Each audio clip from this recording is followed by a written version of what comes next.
definitely a character. He was. Yeah, he was. So yeah, we'll talk about this, yeah, and That's this. very loud. Oh, sorry.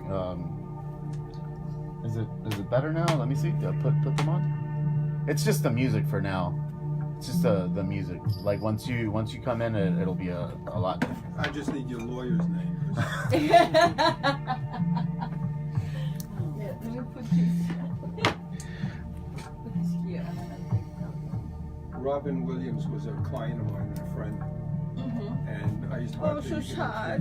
3-4 times a year for dinner and stuff. And he told me I should have a talk show, but not on network TV. I could Yeah, be on yeah, cable. yeah. He said I Could should do be a like on talk show host. HBO. You yeah. should. I said You know arrange what it. you could do? You know what would be fun? I mean, not to make money. I'm not talking about talk shows, but what would be a fun thing for you guys to do if you chose to?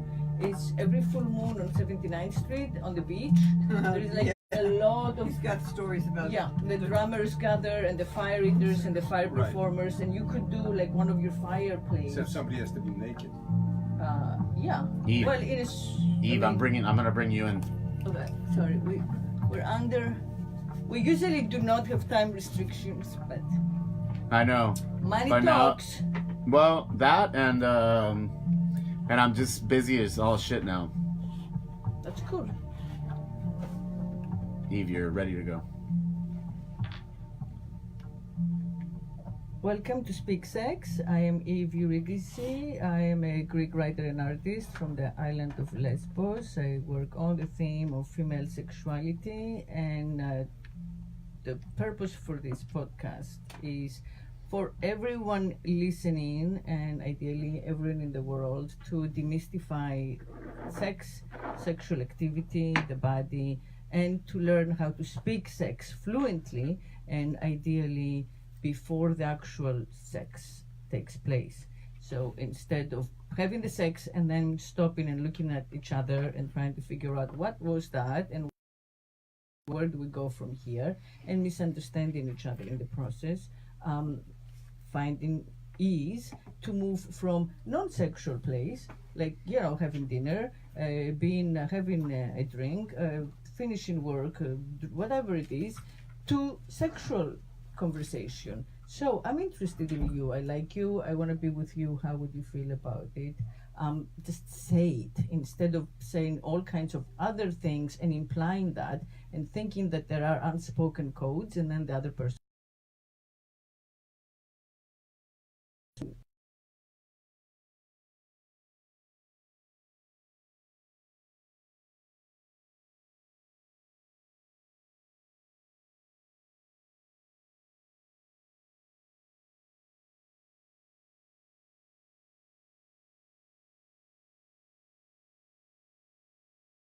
Decades, and will talk to us about finding this kind of like fluency to go into sex talk without needing to get drunk or or high or without fear of rejection, and then from speaking it to kind of like entering sexual space with respect and with mutual clarity and understanding. So welcome to the podcast. Thank you. And we also have a few tools on the studio table here, which we'll ask him to explain in a little bit. But yeah, so you apparently have had a polyamorous lifestyle for a long time, right? Since my entire life. That's great. So you haven't even thought about monogamy. No, the first time, it's unbelievable. I mean, the first time I had sex, I was 12 and a half years old, and it was with one girl that lived across the hall from me in my apartment house, and one girl that lived across the street from me. And I would go over there after school at 3 o'clock every afternoon to the one across the hall, and from 3 to 5, the three of us would have sex and play. And my mother would knock on the door at 5 to tell me, come home, father will be home soon, we have to eat. She thought I was helping them with the homework. I got you. Even though I was 12 and a half, one was 15 and one was 13. I was the youngest, but I was helping them with their homework. They weren't that smart. And, Just regular black. and that went on for a couple of years. So I've never had a Wow, monogamous so you were good at it, even at 12 and 13. I was trying to hone my craft. Yeah, you were learning. Yes. I was going to say sharpen, but that word gives me the chills to think I'm sharpening my craft. Anyway, so I've never really had a monogamous. So even if, I see. So have you been married? Yes, twice. Married now. I'm married now. Okay. One of my slaves is my wife. But now even there, we've been together 23 years. And we're married for 2 years. And when vanilla people ask me why, I tell them because I stutter. Took I me see. that long to get it out. Yeah. Nice. So, yeah. Yeah. Interesting. So you had both of your marriages were BDSM marriages, and the understanding was that you would be free to play in private and in public with other women, and I you would be didn't free to take more slaves. Yeah, even then, when before I moved to Florida, I owned a company in Manhattan. I'm not going to go into any more than that, but I had a lot of employees, and I was on the board of charities. So nobody knew my real name in Manhattan. They called me Flash, and that's because of the fireplay. I didn't give myself that name, somebody else did. Very few, maybe 4 or 5 knew my name, and those were people I became friends with over the years. Interesting. And just to understand how this works, because polyamory is big right now, or at least the idea of polyamory, I'm not sure if the practice, but the idea of polyamory is discussed a lot. So this is one way, right? Does the slave get to play or have sex with other masters? No. In most relationships, yes. In mine, they don't. I have a polyamorous, monogamous relationship. I'm polyamorous. They are not. Right. Yeah. They can only be with me. They don't Right. play with anybody else, nobody else. People ask permission to hug them, even friends, when we meet. They don't do anything with anybody else. Now, on the flip side of that, we all go through periods in our life. I went through a period, 23 years ago, where I was completely out of my mind. And it's a very hard story for anybody to believe, even me when I say this story. But I got on the internet, and I found a DS chat room. And I had been in the lifestyle over 25 years already, and I was teaching, and and nobody knew anything then. Everybody was new. If you did an internet search for BDSM, I think 8 things came up on the whole internet that had BDSM in it. So if you were in San Francisco, I would say you should go to the Janus Society. It is where it is. And if you're afraid to go alone, Jay Wiseman's a friend of mine. He wrote SM 101. Write him, tell him, I recommend. Yeah. I'll give you his email address. If you're in Chicago, wherever you were, I could. So the different submissives started texting me, not texting, sending me instant messages. And we talk, and then they started to call me. And after about 3 months or so, one called me up. She was an IRS agent from Oklahoma City, married with 2 little kids. And she said, I have a 3-day weekend. Why don't I fly to Fort Lauderdale and we can spend the weekend together? I said, that's a great idea. And she said, where should I stay? And I said, well, if you're flying into Fort Lauderdale, stay at the Embassy Suites, 17th Street. It's 2 minutes from the airport, 3 minutes from the beach. So she said, okay. So I went home and I did an internet search for airfare round trip. For the next day, it was $1,400. And the hotel was going to run her $1,000 at least. And so they said, what should you do? Come home from work and say to husband, I decided to go to Florida weekend. You stay here with the kids. And I'm going to spend $3,000. I said, she's not coming. That was BS. I said, but it would be a great idea to have somebody come. So I called 4 others. And I figured maybe one of them will come. Well, all 5 of them showed up the next day. What? Yeah, I picked the first one up at 9:30. And I took her to Embassy Suites and I checked her in and I said, I have to go do some work for a while. I'll be back later. And I went down to the desk. And I said to the clerk, I have to talk to the manager. And he said, what's wrong? And I said, nothing, I just have to talk to him. The woman comes out and she says, how can I help you? What's the problem? I said, I don't have a problem. I said, I'm bringing 5 women here today. I can't have any 2 on the same floor. She said, you're kidding me, right? I said, I'm as serious as a heart attack.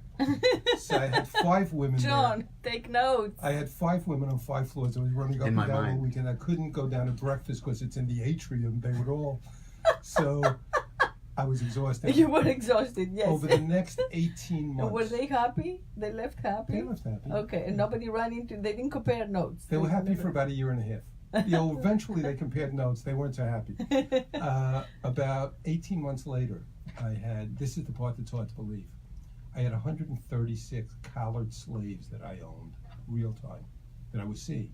I saw 4 and 5 a day. I was having sex. Where? They would come to Florida, mostly Florida. They'd fly in, they drive in. A lot of them lived in Florida. I used to consult and have to drive up north. I would stop every 2 hours and see somebody. My cell phone bill in '97 was over $5,000 a month because they didn't have unlimited call and they had roaming charges. So I was on the phone constantly. There were times somebody would call me and I would talk to them 10 minutes and the call would end. I had no idea who I spoke to. Yeah. Not a clue I mean, who it's was very hard. 100 and how many? 136. And at the end of 18 months, I said, I can't do this anymore. This is crazy. And I wrote a letter that I sent to everybody. I kept 2 of them. I let everybody else go. And they formed... what was in the letter? What did you say? Say, I don't have the time to be what I ought to be to you, obviously. And obviously you haven't been what I needed you to be to me. So I think for both of our best interests, it's time we each look elsewhere. And what they did was they formed a private room on the website with my name in it and girls. I'm not going to give you my screen name, but it was and girls.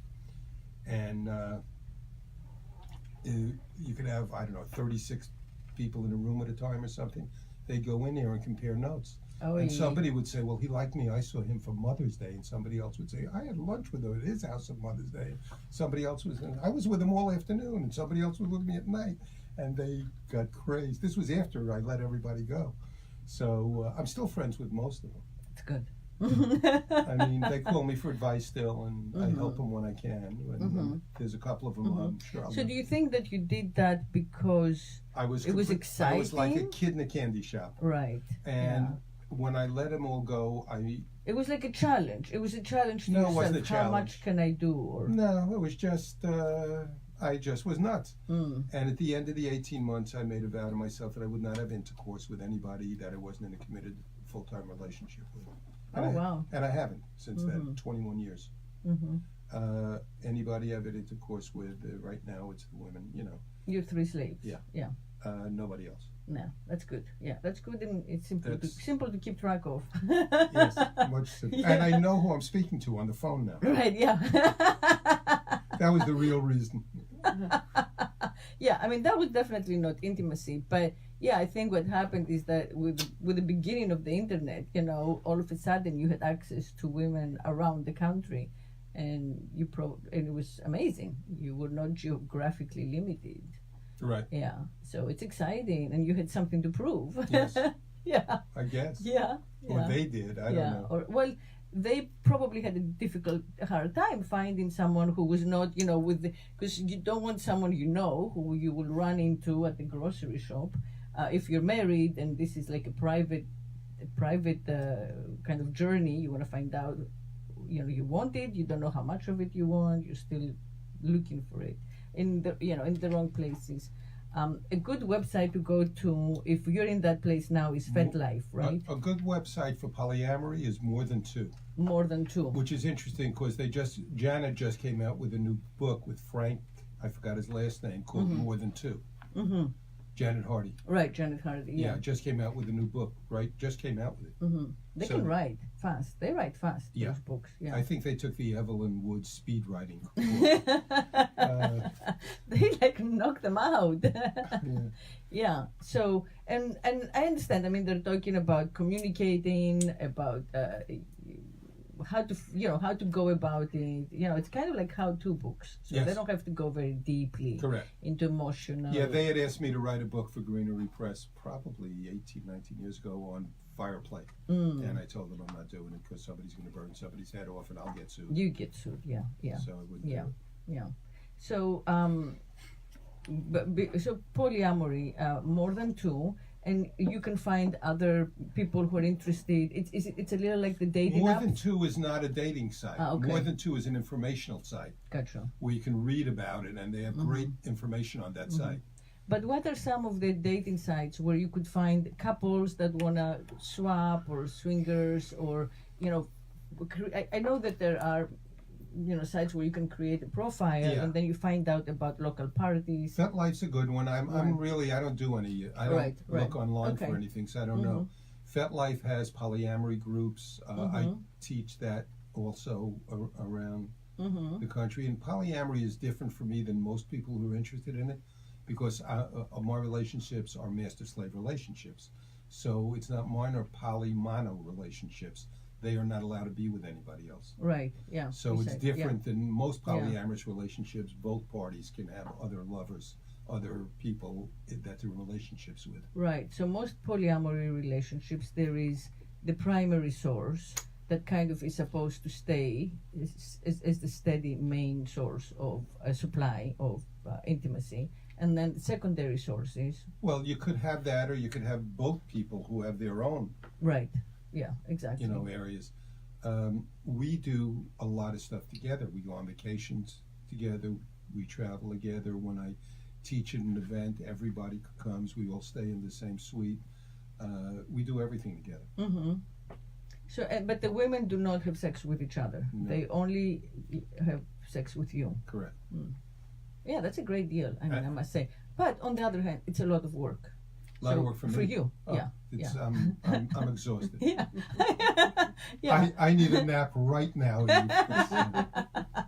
I mean, I have, you know, fiddled, as I said before. Eve, in just case fiddled. you were wondering, I still have Thursdays open from 3 to 4:15. That's good to know. Thank you.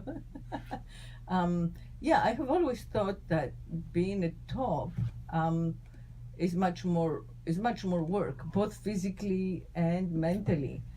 So, you know, when I have been with a guy who wants to try out, you know, like how it feels to be a bottom and, you know, get whipped, and after like a couple of hours of it, I think to myself, you know, even if I really loved the exchange, I think to be full-time a top, I just wouldn't like it because it's so much work. It's physically, Correct. like you get tired physically, and also it requires the same focus as like making an art piece or writing, you know, Yes. writing. You have to be at that high. You can't not be present. Right, you must be focused and present at all times. Also, let me. Being a dominant and being a top are two different things. Okay? Right. Being Explain. being a dominant or a submissive or a slave refers to your relationship dynamic. Mm-hmm. Being a top or a bottom refers to your physical dynamic. In other words, when you play. Now you can be, I have friends that are dominant masochists. Mm-hmm. And if you see them play, somebody's beating the hell out of them every time. They're on the bottom. They are in total control of that scene. The person who's beating them is doing everything exactly Right. what That they're they told asked to do. for. Right. And it may be their slave who's beating them. So when you're watching somebody who really doesn't know, even with aftercare, you have to be careful, because people will come over to me and say, you don't do aftercare. They're right, but they don't know that. I say, you don't know when this scene's over. Mm-hmm. Just because I stop playing there, this scene might not be over till Monday. Wow, interesting, yeah. Because the headspace, we're still in that dynamic, and we're still playing mentally. It doesn't have to be when you're hitting somebody. A scene, you could have a scene without hitting. Mm-hmm. I'll give you example of one that somebody else did. I won't mention his name either, even though he isn't alive anymore. He was a straight male friend of mine who was involved with a gay organization he was on the board of. And they were having a meeting in, I think, Atlanta. And he went to a bar that night with them to talk. And one of the guys said, they were talking about fantasies. He said, my fantasy is to be castrated. He said, since I'm young, I've always, and this guy said to him, if you're serious about that, I could do that. And he said, you could do it? He said, I've done it probably 8 or 9 times. So he says, I'm serious about it. He said, tomorrow night here, it was a gay leather bar. Meet me here, when we haven't had anything to drink. So the next night, he tied the guy to a genital torture chair. You know what that is? No. There's arms that are straight out. Mm-hmm. You bind the arms to that. There are legs that go down that are spread wide, so the genital area is exposed. He tied his shins, his thighs, his body, his arms, and his head to the chair. Then he explained to him what he was going to do. He took out a knife, took out paper, went like this, sliced it like nothing. He said, I'm going to use this and I'm going to cut the scrotal sac open to start with. You're going to bleed a lot. Just know you're going to bleed a lot. He said, I'm going to take the knife and I'm going to cut the tendons that hold your scrotum in the scrotal sac. He said, I'm going to remove the tendons. I know this is I'm going to not remove. I'm going to remove the tendons. I mean the scrotum, and I'm going to sew the sac back up. I'm going to put medication on it. I'm going to put a gauze on it. So you're going to be in some pain for a while. He said you can't take the gauze off, shower, urinate for 48 hours because you'll get an infection. I'm going to give you the medicine and some gauze. 48 hours from when we're done, take it off, shower, put the ointment back on and replace it. And then blindfolded him. The guy was almost translucent by it. You could see all the color leave his face. A guy brought him out a bowl of soapy warm water. He held up the guy's penis, took his American Express card and went across the scrotum and released the sponge and the water ran down his thigh. It feels just like blood. Soapy warm water. Then he took a dull knife, he took the point and he poked him in the scrotum. And then he took thread and actually sewed stitches in it, put ointment on it, gauzed it up, took the blindfold off, showed him everything. For 48 hours, that guy didn't think he had his balls. Wow. Until he took. That's a the great bandage. story. That's a mind fuck. Yeah, that is a mindfuck. And I bet you he got over that urge. Like it cured that need to But be that's- castrated because he was, even if In it's his symbolic. mind, he was castrated. Exactly. 2 days later, he Yeah. found out it Yeah, and it's all in the mind. You know, it's like the people who have the pain with the missing limb syndrome, you know, and We you had- cut off the leg and then See, the missing leg hurts. That's People what it like is. to come to my classes. It isn't just what I teach and stuff. I'm around, so I have a lot of stories, and I'm pretty funny when I teach. I mean, I had a guy in Chicago. I've taught there 11 different years, and every year one of the classes was fire play, and he's in my class 8 years in a row. Nice. And he came over to me afterwards to say, Is he ever hi. going to graduate?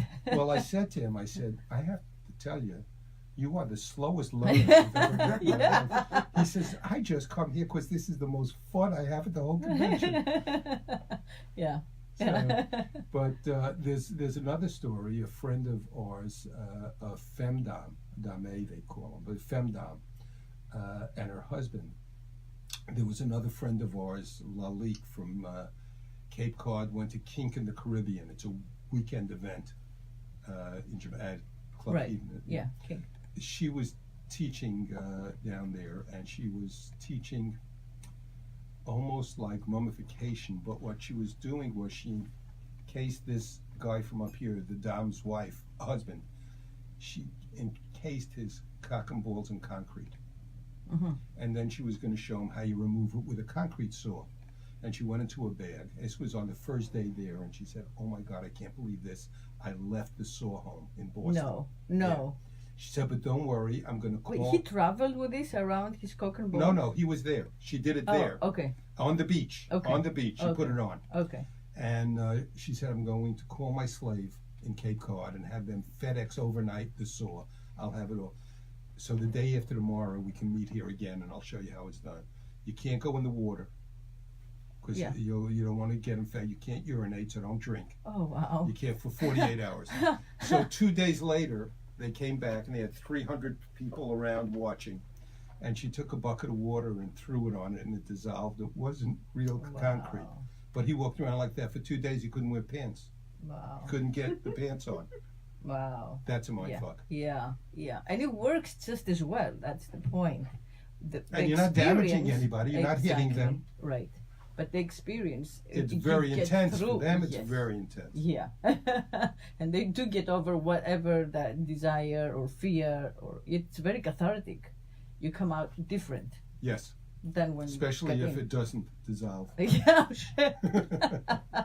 No pun intended.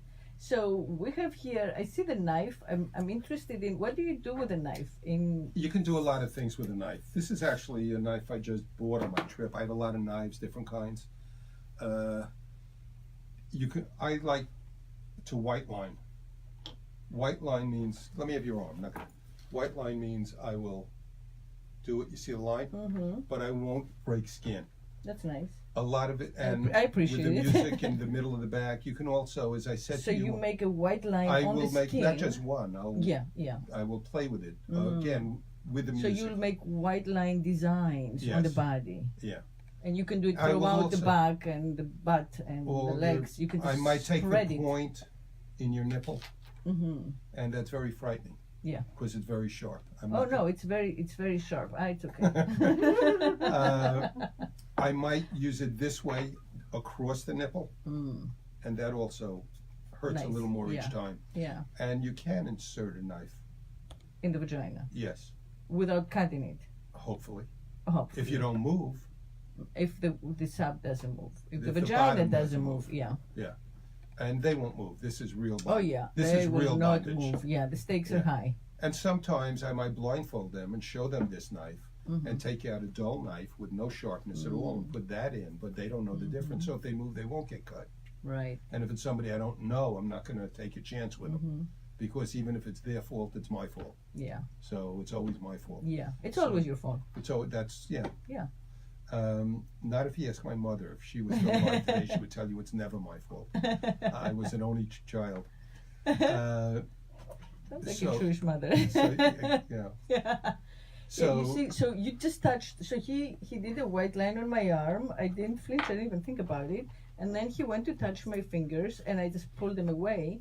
And I suddenly, in that moment, right now in the studio, realized that I do have a phobia with getting my fingers cut off because I'm a writer and an artist, and I have had hundreds and hundreds of nightmares where it's my fingers getting cut off, which is like my creative power, right? right. So that symbolism of the dreams came to life just as the knife went. But you have close to my realize fingers. also what you weren't thinking is if I cut your arm off, your fingers probably would be gone But too. it's not. Yes, you're right. But there is no logic to it. No. So So part of what the BDSM does is it gets rid of this sort of like latent fear or trauma that's not really related to anything, and you want to get rid of it. So when in conscious safe space you say, yes, I want you to play with my fingers, eventually you teach your own neural pathways that there is nothing to fear. You know, the knife is not going to creatively castrate me. right, And then you let go of that phobia. correct. So part of the It gets you past those fears. It gets you past. I'll tell you one more story that's ridiculous.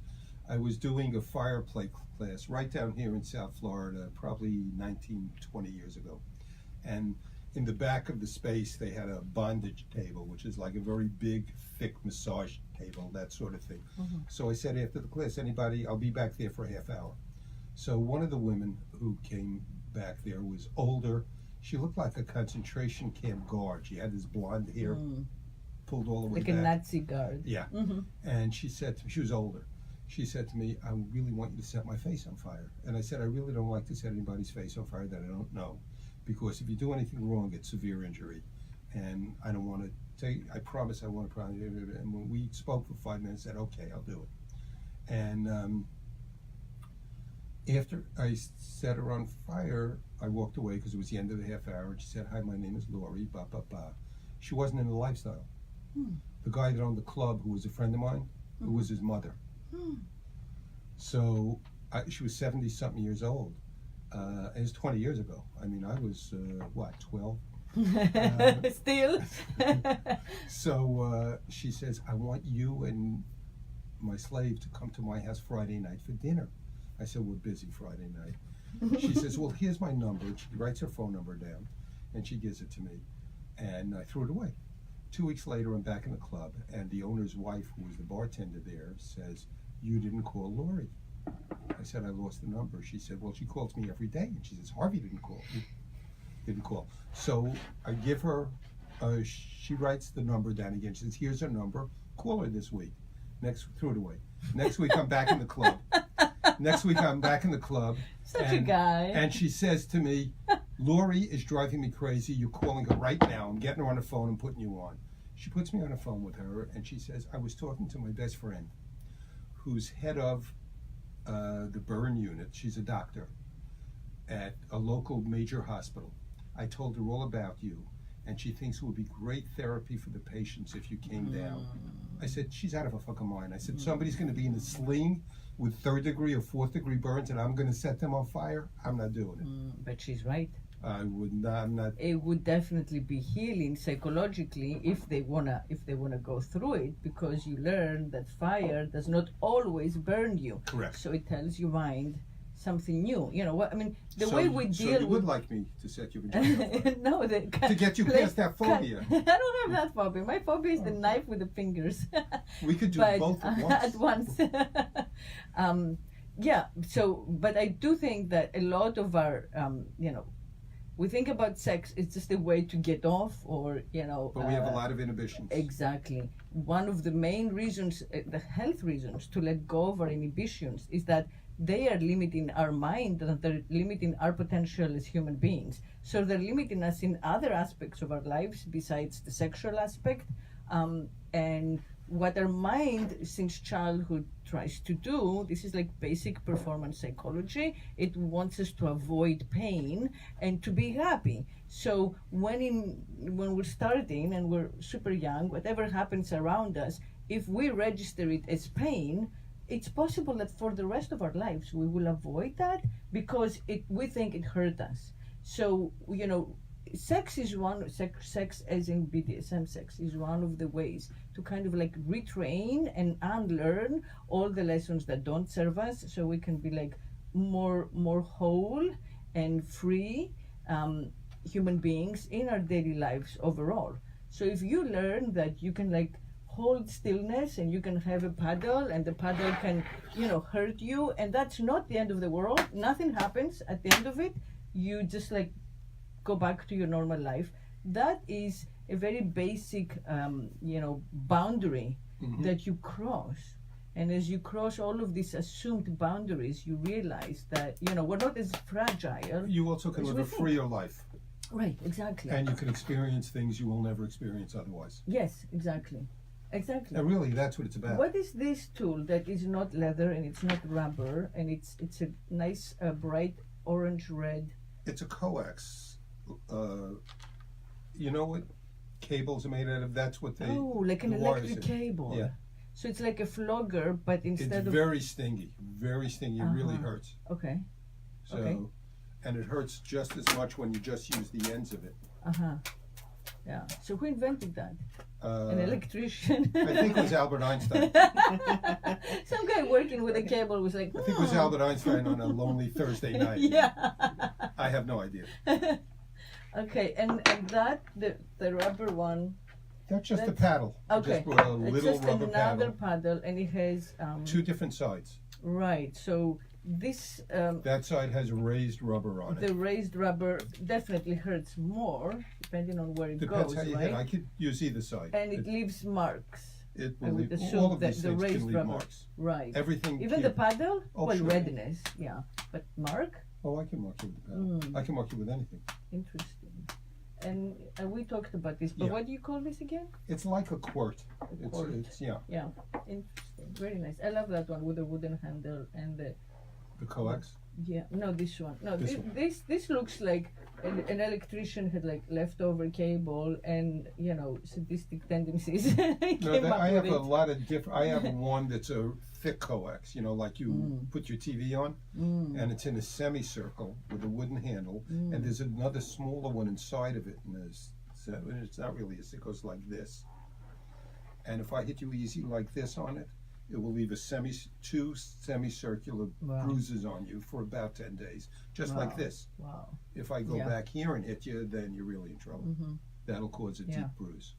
Well, the first time that I heard about women in the BDSM world, it was specifically about reclaiming, the experiences, the triggers of being beaten at home, beaten to learn their lesson, being subservient because they had to, by patriarchy. So by choosing this, you take back your agency and you say, I can take the pain, I do not, and still make like my own choices and my own decisions. So it's one of the ways to turn things around and find your own strength and your own voice. Part of the pleasure and joy, I believe, for the submissive is doing something that's hard to do for them because they really don't enjoy it, and to see the pleasure that doing that gives their dominant. And I think that brings them joy, even though they didn't really enjoy the act itself. Right. Yes. The service is, it's all about service. Is all about that. Yeah. And submission is all about service as well. Right. But most BDSM play does not involve orgasm. So orgasm comes separately, right? It can or cannot. Oh, it does? Sure. It can or cannot. I mean, if you go into the leather bars from the early days, I mean, that's where they get the term leather sex. And so you call it BDSM sex, but originally it was called, and still is, leather sex. Yeah. Well, And it was that's definitely, back then, it was a lot, exhibitionism was part of the pleasure. Still is. Being seen. Still is. Still is. I love to play in public. Yeah. And I like to watch others play in public. First Right. of all, as long as I'll still see new things. Right. I like to go to play spaces out of the area I live in that I go to more often, because people play differently in different areas. Okay? I like to go to the events around the country and teach, because not only do I teach, but I learn also. I meet other presenters, they're called, not teachers. I meet other presenters who are fluent in whatever they're teaching, and some of them interest me and some of them don't. Like, I don't do rope. I stopped doing rope 45 years ago. I say that if God wanted us to do rope, he would have never invented the nail gun. So yeah, rope is like a patient. I just it's don't not like for rope. ADD. I mean, you said you get bored quickly, I and get that bored is the quickly, opposite. Yeah. It's a very now others, patient man's Midori game. loves rope. Midori's Yeah. sensational with rope. I Yeah. have many friends who love rope. More people are into rope now than anything else, I think. Yes, I think so too. And Because it's more easily acceptable. There is no threat. It's just the bondage. And You well, don't have, no, you can it do. looks pretty. You can really do damage to somebody, well, especially with suspension. I know lots of In people who've suspension, had long-lasting injuries from suspension. You really have to know what you're doing. But fortunately, like, we have a rope group or two locally, and they have classes every month, and somebody who's new can come in and learn different ties and different. So that's Right, good. different- I'm not involved with that. But there are things that I just don't like, and I don't do what I don't like. My philosophy in life is anything you like to do, you'll do well. Right. Anything you don't like to do, you can force yourself to do well, but you're going to fuck it up eventually. Yeah, and in your sex life, in your private life, you shouldn't do what you don't like to do. Right. But how do you find out what you do? You find out by trying things out. You don't have to putting try yourself everything out, there. because I've seen a gerbil once. I don't have to try it. Yeah, no, me neither. No, not the gerbil. Not the, what's his name? Oh God, the Dalai Lama guy, Richard Gere. Poor man. I don't know. I mean, that that's probably all talk, but it just I always associate him with the gerbil play. But to go back to my question, where does again, from the heteronormative point of view, you get together, you negotiate. So unless you have your long-term slave, you're going to negotiate, and Right. you're going to hope that the person you're talking to knows themselves, Well, that they know, that when they say something, they mean it. So knowing thyself, Socrates, the ancient Greeks, is very important. yes. It's not just about what you think you want, but what you really are prepared to do. What I would demand from them is honesty. Right. Don't tell me you've done things you haven't. Don't tell me, if you want to try something, we'll try it and start off lightly, and we'll see how you react to that. One of your first questions is, have you done this before? Not How one of often? my first questions are health questions. Are you HIV positive, Hep B, Hep C? Are you on blood thinners, Coumadin, heparin, Xarelto, take aspirins? Because that's do you have diabetes? It's going to let me know if I can bruise you, or how hard I can hit you, or maybe I don't want to use toys in you at all if you have one of the illnesses I ask about, because then I can't use my toys for months. Interesting. So those are the first things I want to ask. Then I want to ask about experience. I want to know what you've tried, what you've done, how you reacted to them. I want to ask about what you think your limits are, and are any of those. I was teaching years ago in By limits, I'm sorry to interrupt. things you you mean won't do. Okay.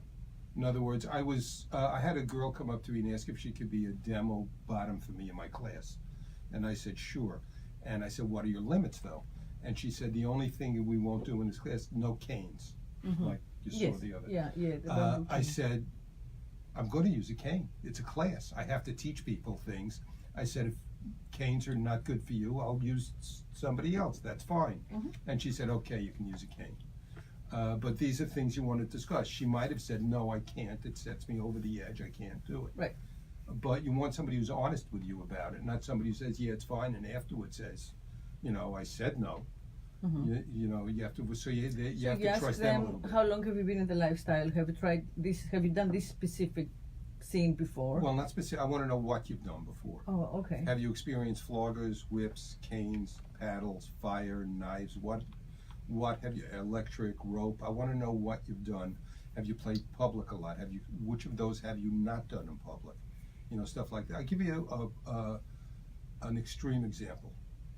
One of the slaves I have now, I was teaching on the west coast of Florida 9.5 years ago, and there was a play party at night, and I played with two of my slaves. One of them is here now. One of them was the one that's with me for 23 years. And then a little blonde girl came up and asked me if I played with her, and I asked her the questions, and she was boring to me, and we played for about 20 minutes. She was boring. Why? She was like, you couldn't do anything. She was like, she couldn't stand up. Oh, okay. And then somebody else came up to me, and I asked her the questions. And when I got to where I said, what have you experienced so far? She said, I haven't experienced anything. I said, well, maybe not in public, but what have you done in private? She said, I haven't done anything in private. I said, how long are you in lifestyle? She said, 3.5 hours. I said, you were there. Yeah. I said to her, why would you ask me to play with you? Did you see me play with the first two girls? And she said, yeah. And I said, why would you come over to me? She says, well, I saw the connection, and that's exactly what I envisioned this, and that's what I want. And I said, I'll tell you what I'm going to do. I'm going to play with you. I'm going to start very light. I'll get a little harder. I'm going to check in with you continually. If either one of us, you or me, thinks you've had enough, the scene's over. And I put her up on a cross, and I told my other slave, there was a table elevated about 5 feet. There was a landing in front of the cross. I said, go up, sit, and watch her face, because I have her back to me. If her eyes roll back or she looks in distress, just go like this. You give me the sign to cut, and I'm going to end the scene.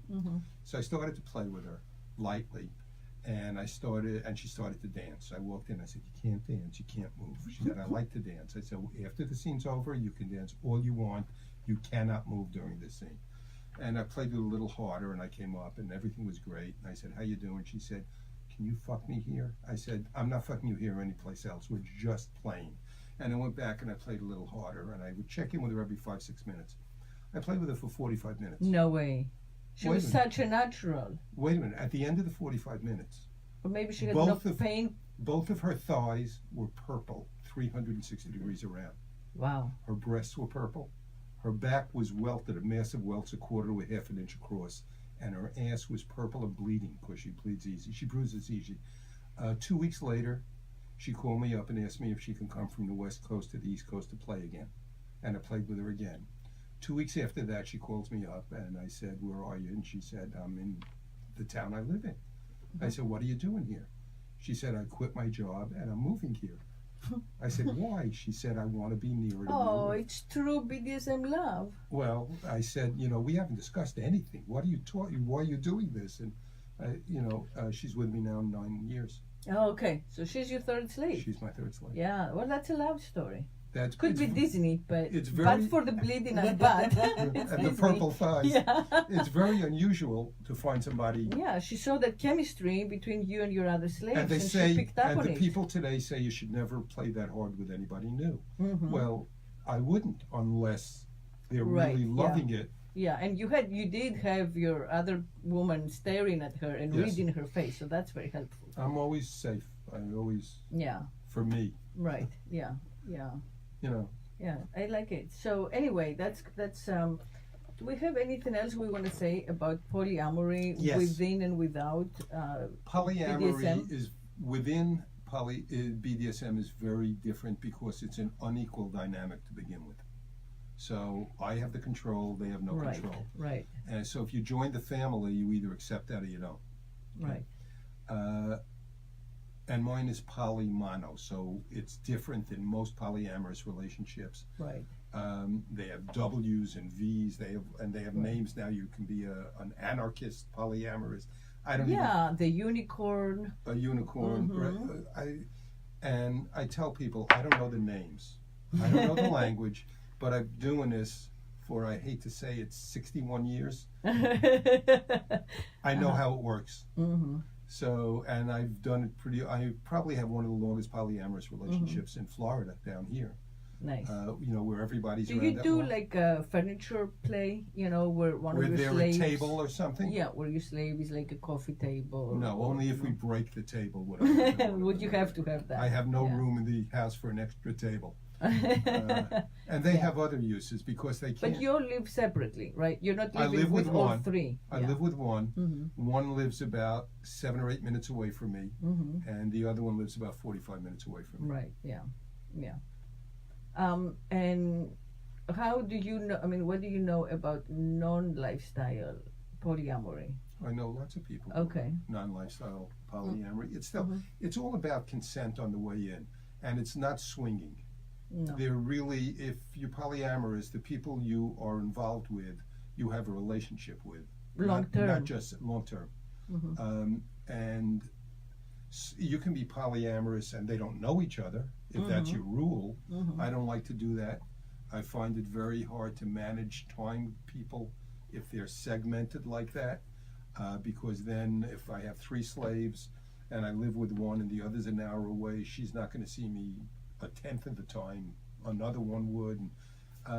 People who say you have to eliminate the jealousy are full of shit. There's always jealousy from time to time.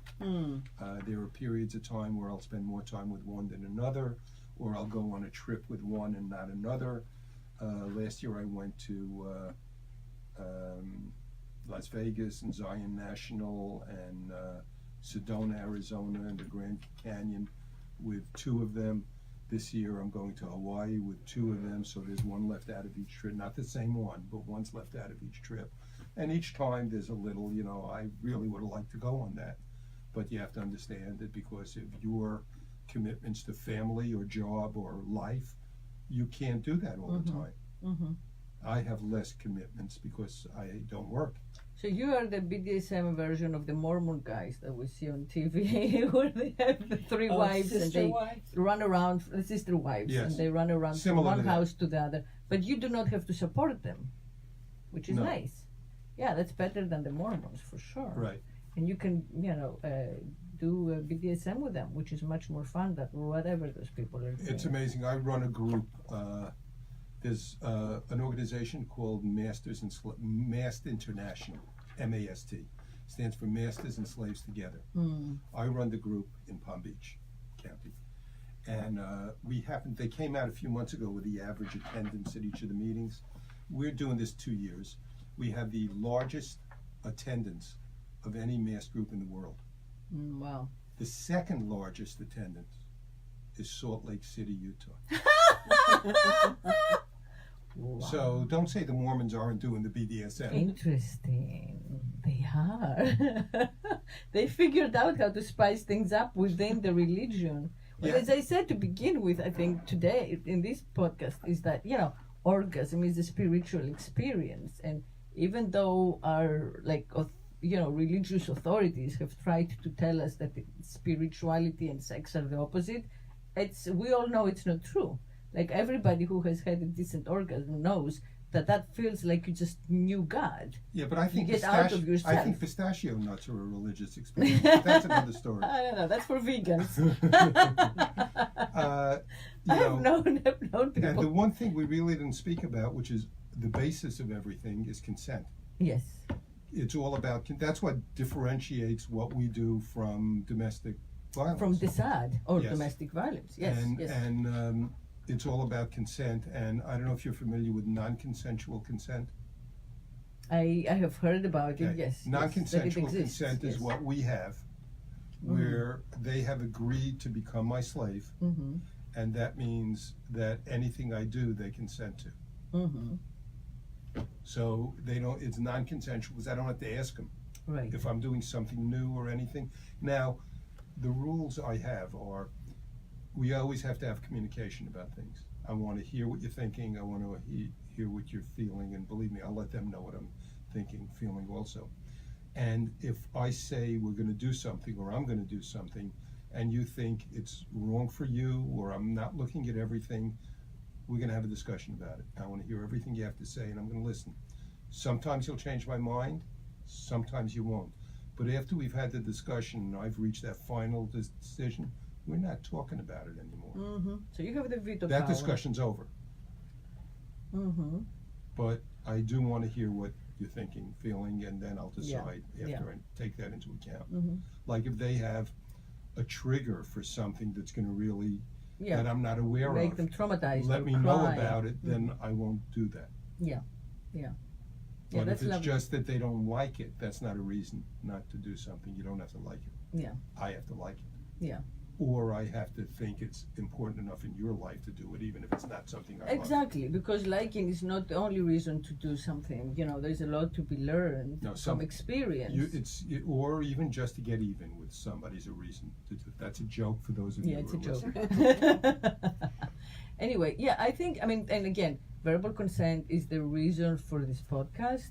I started it because I felt that for the first time in written history, women got to give verbal consent Yes. in like the vast heteronormative relationships. So if we take it from there and we learn from the BDSM experience how to actually discuss what we would like to do, what we can do, what we want to try out, then everything changes. Like the whole experience of the body and its limits, perceived limits, changes. So I'm hoping to to bring this more into the mainstream as much as possible.